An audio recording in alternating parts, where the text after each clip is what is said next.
It's World War III. Which countries will lead us into nuclear annihilation? Is it China? Is it Russia? Is it North Korea? Is it India? No! Currently, it's looking like our generation will be delivered a sizzling hot nuclear apocalypse by the one and only Israel and Iran. Kinda. Just give me a minute to explain, because according to Israel's President Benjamin Netanyahu, every single day for the last 40 years, Iran have been about 2 weeks away from completing the construction of a nuclear weapon. Iran could produce a nuclear weapon in a very short time. It could be within a few months. Weeks away from having the fissile material for an entire arsenal of nuclear bombs. They're very close. They're 6 months away from being about 90% of having the enriched uranium for an atom bomb. Iran is gearing up to produce 25 bombs, atomic bombs a year. Time is running out. Iran will be capable of producing nuclear bombs within 3 to 5 years. He's been saying this shit for longer than I've been alive, but recently Trump decided to come to Israel's aid. No more chair pushing, no more wall touching, no more AIPAC bribing. It's time to really join forces with Big Benji and bomb Iran. Going to war with Iran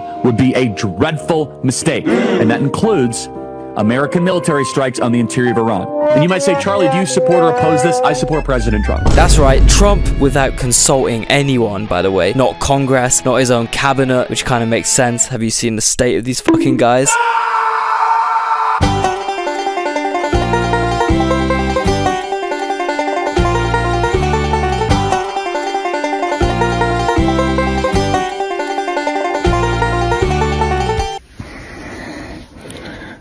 There he is.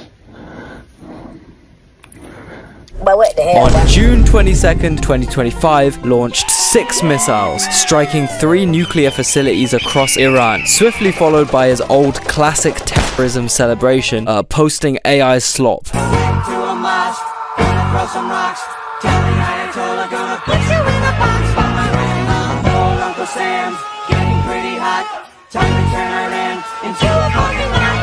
Then the blunt was passed. Iran had a quick puff on America's military base in Qatar. However, Iran's Qatar strike had 0 casualties. You want to know why? Because the Ayatollah himself gave a heads up to America, told them exactly what he was about to do before he shot the missiles, so the area could be evacuated in order to not endanger innocent people. Take any notes, guys? Maybe take any notes? No. Oh no, of course not. Of course not. What was I even thinking? Anyway, so the two eyes have seemingly chilled out, but obviously Trump's peace deal is not concrete. I'd describe it more as drywall or plywood or just Israeli construction techniques in general. But does this ring any bells, guys? Does this situation ring any bells? Does this accomplish any missions, maybe? Any outlaw regime that has ties to terrorist groups and seeks or possesses weapons of mass destruction, It's official. is a grave danger to the civilized world I am now licensed. and will be confronted. Yeah, in 2003, the USA launched Operation Iraqi Freedom, the main goal of which was to remove Saddam Hussein from power and eliminate Iraq's alleged weapons of mass destruction. About a decade later, the USA gave up, leaving Iraq in absolute devastation, over 1 million of its citizens slaughtered, mainly civilians, a worldwide migrant crisis, and worst of all, a power vacuum. Bush and Obama left no one in charge, conveniently, because whilst most Iraqis felt angry, extreme, nationalistic, understandably, the unprecedented amount of guns in Iraq plus the fragile power vacuum meant this. Then we have a whole other war starting in 2014, a whole other war that isn't really even over in the current day, but it's something you really need to know about Iraq to understand the current Iran situation. Right now, in the big 2025, after 22 years of war, not a single trace of a nuke or any other kind of weapon of mass destruction has been glimpsed in Iraq. They never even found like a hazardous chemical. Nothing. Just conveniently, a lot of gold has been stumbled across, a lot of oil has been stumbled across, a lot of American employment and jobs have been stumbled across, and a lot of profits for military contractors that many of the USA's politicians, many of the USA's Congress have interestingly close ties to, have been stumbled across, not to mention AIPAC. Some people call it lobbying, some people call it bribery. AIPAC is basically just Israel using middlemen to donate lots and lots of money to individual American lawmakers in return for pro-Israel lawmaking / actions by the US government. So AIPAC raises a lot of money for me. Growing up in Sunday school, I was taught from the Bible, those who bless Israel will be blessed, and those who curse Israel will be cursed. I say as a Christian, it should be mandated to go to Israel before you get to heaven. And from my perspective, I want to be on the blessing side. I have not publicly called for killing the Ayatollah. What I've called for is doing whatever is necessary to stop him from getting nuclear weapons. How many people live in Iran, by the way? I don't know the population. At all? No, I don't know the population. You don't know the population of the country you seek to topple? Happy 4th of July! Today is also the 47th anniversary of the daring Entebbe raid. I was only 5 at the time, but I remember being inspired by the amazing courage of the IDF team that rescued the hostages and killed the terrorists. I thought, that's a very Texan foreign policy. What?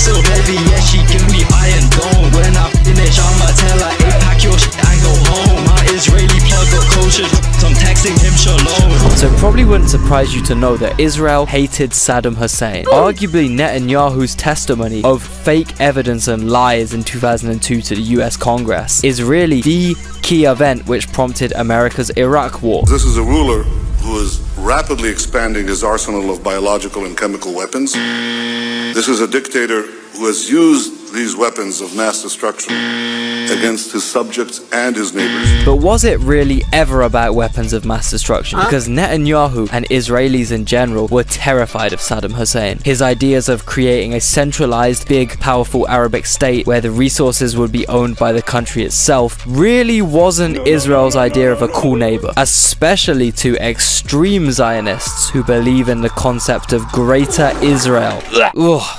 Sorry, I just threw up in my mouth. And once Saddam was gone, and once Iraq was flattened into wasteland, it might not surprise you to know that Israeli construction firms made shitloads of money rebuilding the areas they helped destroy. And just to clarify, Israel helped destroy Iraq, not by actually ever sending a single troop to fight alongside America. No, just through their influence over the USA's government, I mean. American soldiers are legitimately just Israel's cannon fodder. But dude, if you're waving the damn Mexico flag, you belong in Mexico, speaking Mexican with all the other Mexicans, okay? Our president will start a war with Iran because he has absolutely no ability to negotiate. He's weak and he's ineffective. So the only way he figures that he's going to get reelected, and as sure as you're sitting there, is to start a war with Iran. Yeah, so Trump, as per usual, switched up. His belief now in June 2025 is very clear. Iran's nuclear facilities are being used to make weapons of mass destruction and therefore have to be eliminated. Is there any truth to this, or is it a bit of a weapons of mass destruction situation? The decision of one man to launch a wholly unjustified and brutal invasion of Ukraine. Iraq, anyway. So let's evaluate this in our first Iran versus Israel category. Finally, nukes. So first off, Iran. In 1970, they signed the Non-Proliferation Treaty, committing to not pursue nuclear weapons and to allow inspections. Yes, Iran submits its nuclear facilities to inspection by the International Atomic Energy Agency multiple times a month, every month. It is therefore certain that as of now, Iran has 0 nuclear weapons. Israel, on the other hand, is somehow just allowed to keep their nuclear program completely secret. No treaties signed, no inspections ever. And you want to know the kicker? Israel neither confirm nor deny their possession of nuclear weapons. can't make this shit up. The estimated amount of nukes that Israel has is 75 to 400. Even if you ask ChatGPT, does Israel have nukes? It will say yes, but with strategic ambiguity. Oh, okay, yeah. Good to know. See, I was getting a bit worried then, but thank God Israel's nukes are being strategically hidden instead of being accidentally hidden. All my worries gone. But seriously, when you add up how frequently Israel attacks its neighbors, funds proxy wars, strategically massacres civilians, with how short of a lifespan it's had as a civilization, you are genuinely probably left with the most violent nation on earth. So tell me, Trump fans, MAGA enjoyers, whose nukes should we be worrying about? A country who has never built a nuke, whose facilities are randomly inspected 3 times a month by the IAEA to make sure they're not making a nuke, and have signed the treaty ensuring they will not make a nuke. And then we have strategic ambiguity from the most violent nation on earth, who refuse to do any of those measures Iran do, yet instead of 0, they have up to 400 nukes. What do you even need 400 fucking nukes for, bruh? Who is your op? Who could your op possibly be? Oh, I'm sorry, bro. Hamas were hiding under the entire oceanic tectonic plate. We had to annihilate the whole thing. We had to get rid of the whole continent, bro. Sorry. Tough luck, I guess. That car, there are material that appears to be anti-Semitic. What's the anti-Semitic material? Well, there's a small watermelon. North Korea only has like 40 nukes. You do not need 400. And talking of North Korea, even if Iran did have nuclear bombs, why would it matter? Why would the West need to fight them over that? Fucking Pakistan has nukes. North Korea has nukes, bruh. Russia has nukes. Fucking India has nukes, bruh. These are all countries with big ass conflicts that also have cooked insane leaders with the potential to end all of human civilization by pressing a little button. But I don't see Trump sending 6 missiles to Pyongyang over it, huh? And I didn't see George Bush sending the entire US army to Pyongyang over it either, okay? Actually, with Trump, it's quite the opposite. Are we close to seeing Mr. Kim here at the White House? Could happen. I mean, they talked about that yesterday. I think it's something that could happen. Yeah. Hey, he's the head of a country, and I mean, he is the strongest. Hey, yep. Don't let anyone think anything different. Right. He speaks and his people sit up at attention. I want my people to do the same. So yeah, anyway, I'm siding with Iran on this one. 1 point up to you guys.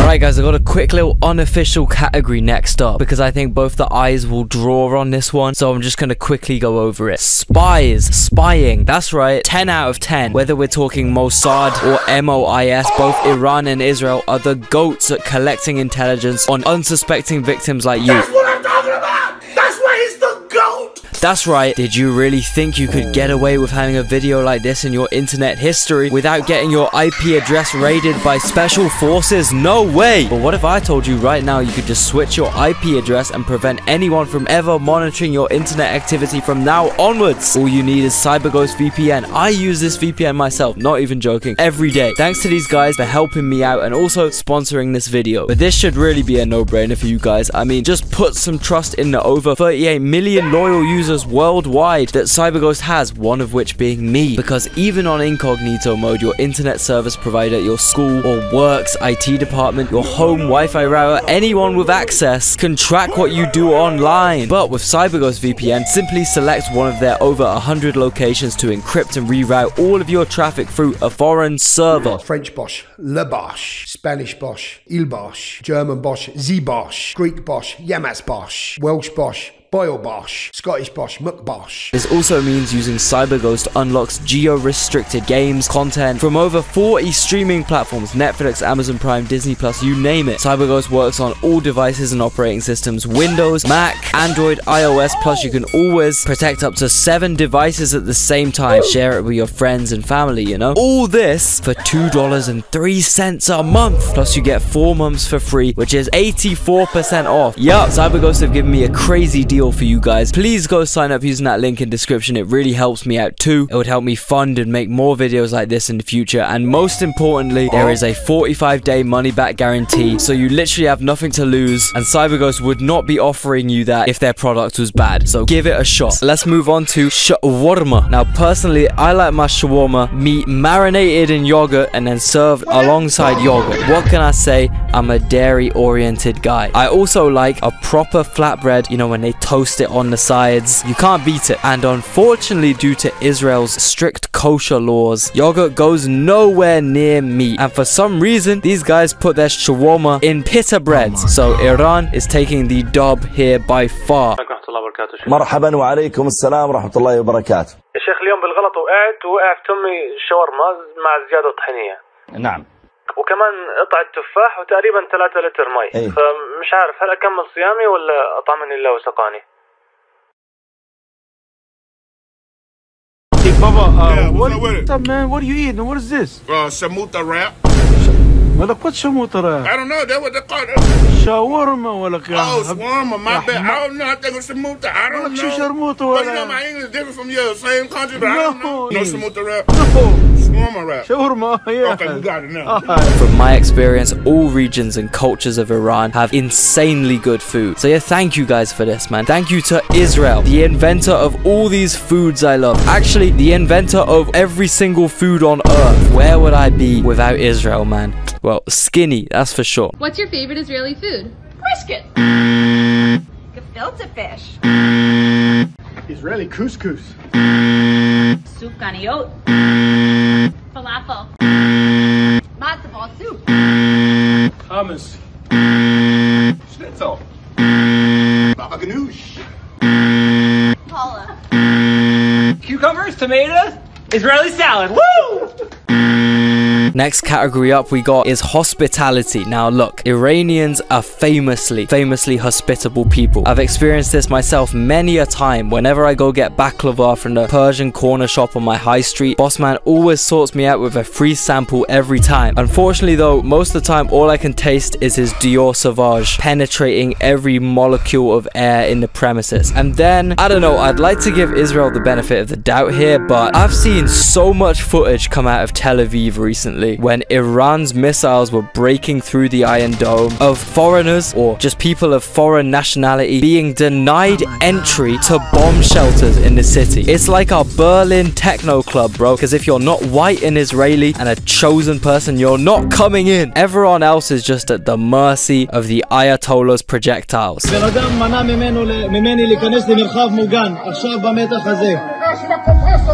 כל הסודנים יצאו, כולם נכנסים למקלטים, כל הסודנים יצאו. 包括在现在，打仗了，防空洞只能他们以色列人进去，其他国家的人不行。哇靠！我作为一个中国人，我的认知，我真的无法。So another point up for Iran here. Next category up, religious extremism. Now, whilst Israel is obviously an ethno-state by definition, I get it. People may feel a bit off-put by those Shia videos. I have majorly f***ed up my reel.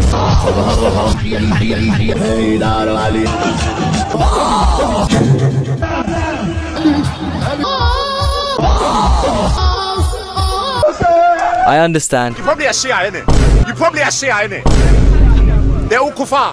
And I agree, the Ayatollah's regime obviously has many flaws. However, I think in saying that, you need to acknowledge how it is the West's, including Israel's, entire fault that they have such religious extremism in Iran nowadays. I'll break it down quickly. In 1951, interestingly, the same year AIPAC was founded, Iran elected a pretty goated prime minister, Mohammad Mossadegh. He was very progressive, even in terms of religion. However, he made the one fatal flaw, which is sure to cut any Middle Eastern leader's life short. He wanted to nationalize Iran's oil. No more Anglo-Persian oil company. Iran would just own its rightful resources. Make a crazy guess at what happened then. Yeah, Mossadegh was instantly, blatantly overthrown in a coup by the US and UK. He died a humiliating death in prison, whilst the US/UK intelligence agencies replaced him with the Pahlavi dynasty, an unelected royal family known as the Shah. These two guys gave all of Iran's oil money to private companies and forcibly transformed the country into a unnaturally western beach paradise that brought in shitloads of tourism revenue. The Shahs even went as far as banning hijabs, banning religion, just the height of evil authoritarian rule, which was enforced by their secret police, who were infamous for magically disappearing people. Most Iranians felt humiliated, mistreated, robbed, and felt like they had no freedom to express their beliefs, religious or political, unless you're trying to disappear. And this collective rage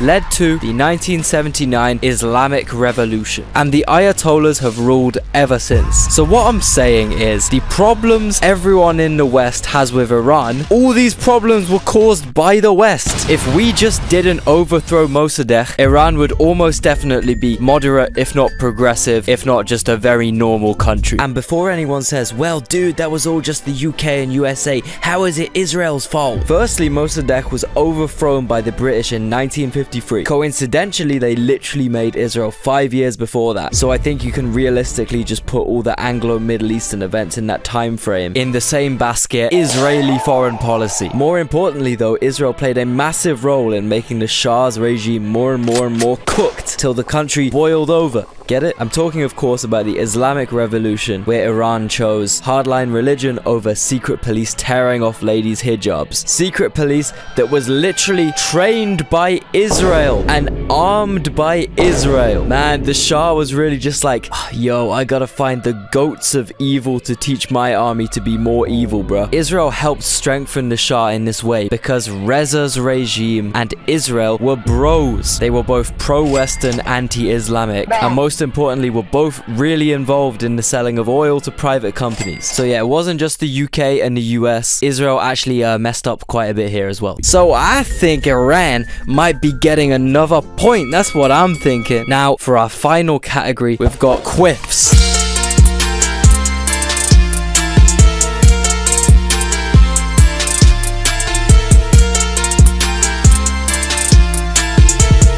Yep, we got Iranian quiffs versus Israeli quiffs. Two of the hardest players in the quiff game. But I'm leaning towards, have a crazy guess, I'm leaning towards that Iranian quiff, man, I can't lie. Just more hair gel, more rigidness, more commitment. Iran getting my point once again. What a surprise, man. And there we have it. Yeah, I think this video has been pretty conclusive. That's right, our winners by far, by extreme, unbeatable margins, are Bahrain.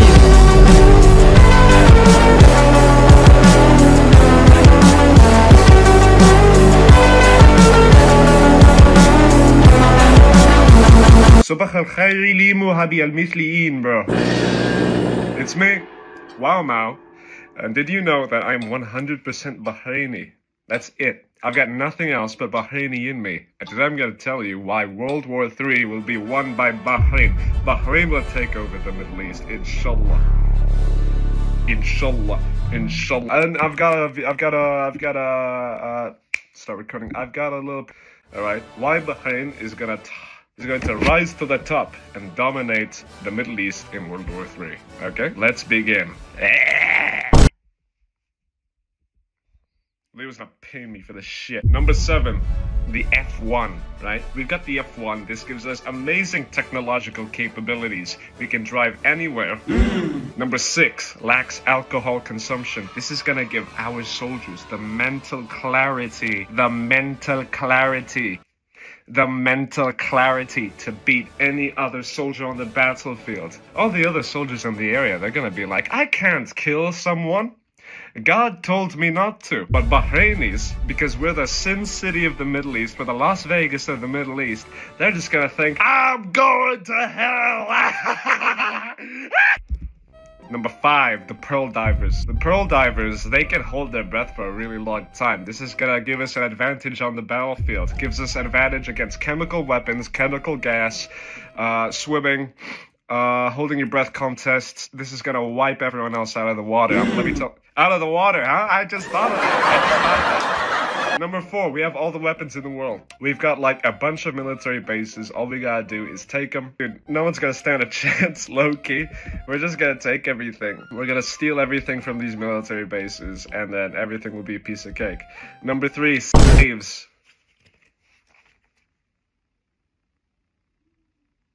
The hallmark of a healthy economy is making sure as little wealth trickles down to your working population as possible. Keep it at the top, keep it at the 1%, and you're capable of anything. Look at this graph, man, that is ridiculous. Bahrainis are used to ruling over a larger population, right? Conquest is just gonna come so naturally. Number 2. Hold up, I'm getting a phone call. Hello? Nah, I'm free tomorrow. No, for real, bro, you're not bothering me. I'm free tomorrow. I swear to God, I'm free tomorrow, bro. For real. That's fucking great, bro. What time you want me to show up, bro? I'll be there, bro. I'll be there. Alright, I'm really happy about this. I'm really excited. I love you. Bye. That was the king. He just told me I'm being executed by firing squad tomorrow for leaking this information. So I think I gotta stop it here.